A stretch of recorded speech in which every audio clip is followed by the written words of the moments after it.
আলাইকুম এভরিওয়ান।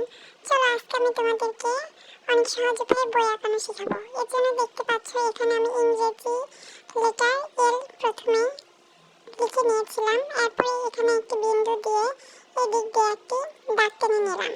এরপর নিচের দিকেও এরকম ভাবে আরেকটি দাগ টেনে নিলাম। এখন হয়ে গেল ডাবল এল।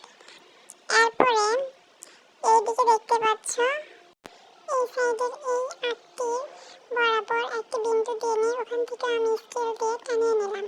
এরপরে মাঝের যে ফাঁকা অংশটুকু আছে সেটাও মিলিয়ে দিলাম।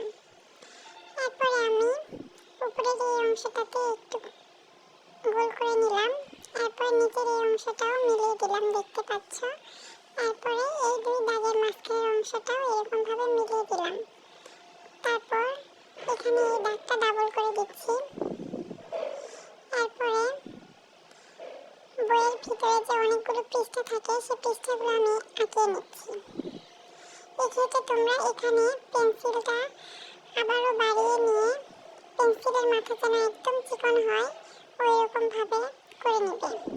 এরপরে আমি মাঝের অংশটাতেও এরকম দেখতে পাচ্ছ চারদিকে আঁকিয়ে নিচ্ছি। এরপরে উপরের দিকেও একটা আঁক দেব, নিচের দিকেও একটা আঁক দিচ্ছি।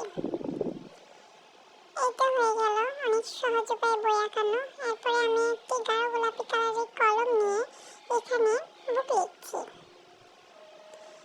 এরপরে একটু হালকা ডিজাইনের জন্য ওই একই কলম দিয়ে আমি এরকম ভাবে আঁকিয়ে নিলাম।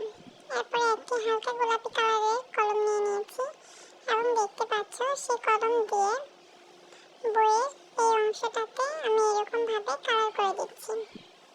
তোমরা চাইলে এখানে গোলাপি কালারের পরিবর্তে অন্য কোনো কালারও ব্যবহার করতে পারো, এটাও দেখতে সুন্দর লাগবে। তো কেমন লাগলো আজকের এই ভিডিওটি অবশ্যই জানাবা।